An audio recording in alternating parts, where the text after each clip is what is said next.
79번.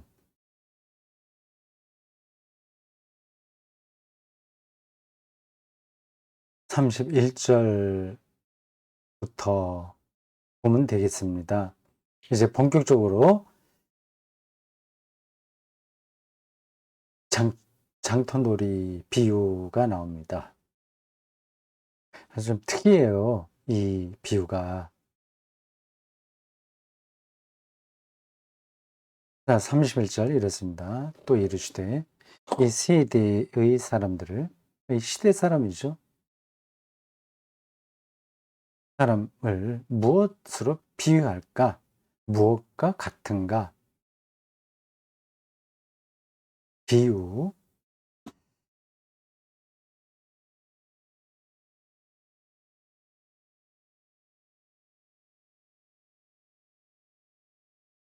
예수님의 가르침이 비유로 많이 나온다는 사실은 우리가 익히 알고 있습니다. 왜 비유로 얘기하실까 하는 그런 질문이 가능합니다.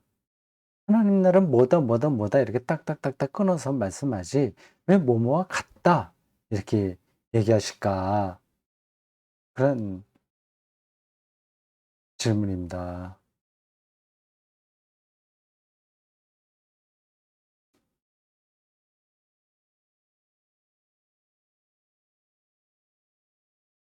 하나님 나라는 물론이고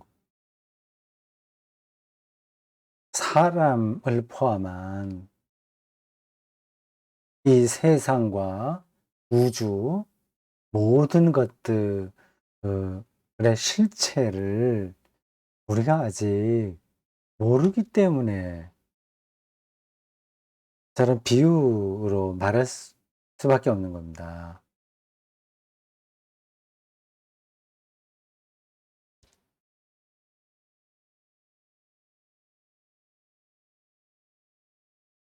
그 실체를 우리가 아직 모른다는 사실을 좀 더 잘 생각해 보십시오. 뭐 그래 사람만 좀 볼까요? 사람. 우리가 지구에서 살기 시작한 게 뭐 20만 년, 30만 년 전 정도로 생각할 수 있겠습니다. 아니면 더 올라가면 호모 에렉투스나 뭐 직립인 이런 사람이라기보다도 아, 유인원이라고 하나? 그 인간의 조상이요. 거기까지 간다면 뭐 200만 년 잡을 수 있겠죠. 네, 핵심적으로 이겁니다. 사람이 처음부터 늘 있었던 게 아닌 거예요. 지금 우리가 이 지구를 이렇게 완전히 지배하고 있지 않습니까? 인간이 늘 이렇게 주인처럼 살았던 것 같은 느낌이 들잖아요. 그런데다가 자연과학도 발달해서 뭐 우주 여행까지 다니고 뭐 못할 게 없을 정도의 능력을 지금 인간이 보이고 있습니다. 그런 것만 본다면 사람이 대단히 오래전서부터 아예 처음부터 이 지구에서 그렇게 모든 동물 중에서 왕처럼 산 것 같다는 생각이 들죠. 근데 그렇게 오래되지 않았어요, 사람이 살게 된 게. 그리고 또 언제 끝날지 모릅니다. 그래도 분명한 사실이에요.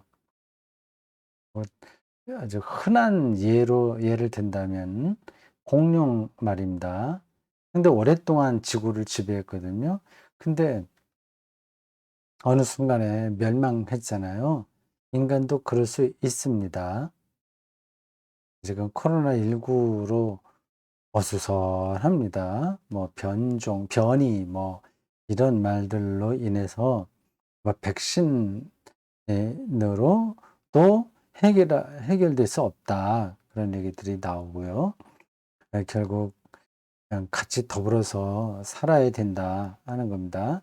만약에 이런 상황이 좀 나쁜 쪽으로 가게 된다면 결국 사람은 현대 21세기 우리들은 실내나 실외나 아, 코로나 바이러스로 인해서 음,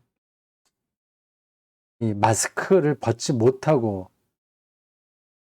살게 될 수도 있습니다. 이게 뭐 1년, 2년 정도가 아니라 계속해서. 그럼 참 인간의 삶이 어떻게 되겠어요? 그리고 뭐 마스크만이 아니라 뭐 몇 명 이상 모이지 못하는 상황이 좀 좋아지면 더 모였다가 또 모이지 못하고 뭐 그런 것들이 또 반복될 수도 있습니다. 지난 1년 동안 지구촌에서 벌어진 일들이 그냥 일상적으로 계속될 수도 있어요. 그러다가 더 나쁜 경우라고 한다면 완전히 바이러스에 의해서 인간이 멸종할 수도 있겠죠. 뭐, 뭐 그렇게 되지 않을 가능성이 일단은 많습니다. 근데 0.0001%라고 하더라도 그게 없는 건 아니거든요. 제가 공연히 여러분들에게 이 엄포를 놓으려고 이런 말씀을 드리는 게 아닙니다. 바이러스만이 아니라 다른 것으로도 인간 멸종은 가능합니다. 앞으로 지구가 45억 년은 그냥 가만히 있으면 더 지속이 되는데 그 사이에 얼마나 많은 생명종들이 나타났다 없어지고 계속 그렇게 될지 몰라요. 인간도 자연과학, 인간은 좀 특별한 동물이긴 합니다.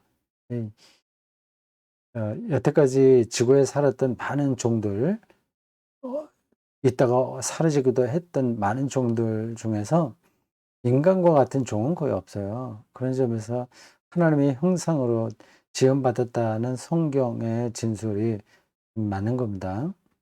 특별하긴 한데 그렇다고 해서 여기서 계속 생존할 수 있다는 보장은 없는 거예요. 그럼 말이 좀 옆으로 자꾸만 어, 나갔는데 이 핵심이 이겁니다. 인간이 없던 시대가 있었고 조금이 아니라 훨씬 더 많았었고 45억 년이니까 그 미래에도 인간이 이 없는 세상이 가능한 겁니다. 그 사이에 잠깐 나타났다가 없어지는 여러 종 중에 하나일 수 있는 거예요. 이렇게 몰트만이라는 신학자가 어느 글에선가 그렇게 표현한 게 기억납니다. 신학은 이제 인간이 없는 지구의 미래까지 내다보면서 신학을 해야 된다 그 말이죠.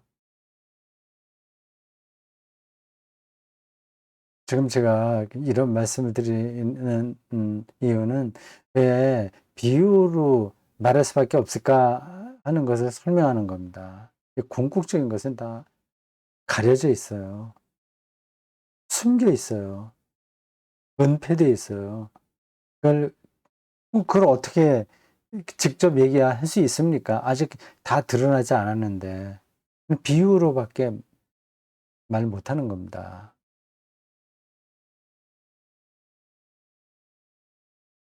일종의 손가락입니다. 달을 가리키는 손가락.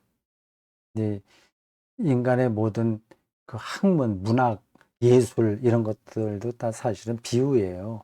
비유.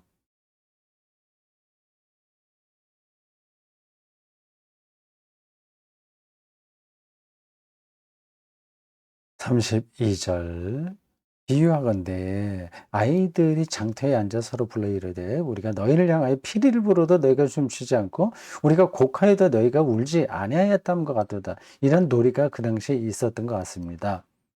아이들이 뭐 장터에 모여서 피리를 불면 저쪽에는 춤을 춰야 돼. 그리고 또 곡을 하면 장례 곡이죠. 사람 죽었다는 슬프게 노래를 부르면 우는 신호를 내야 되는 겁니다. 근데 그걸 하지 않으니까 이제 서로 싸우는 거죠.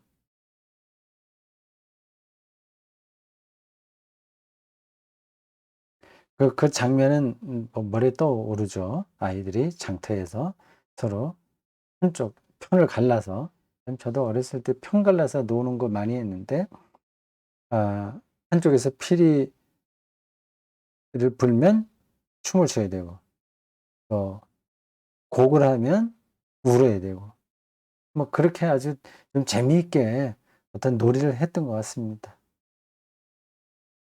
그게 이제 인간 삶과 비슷하다.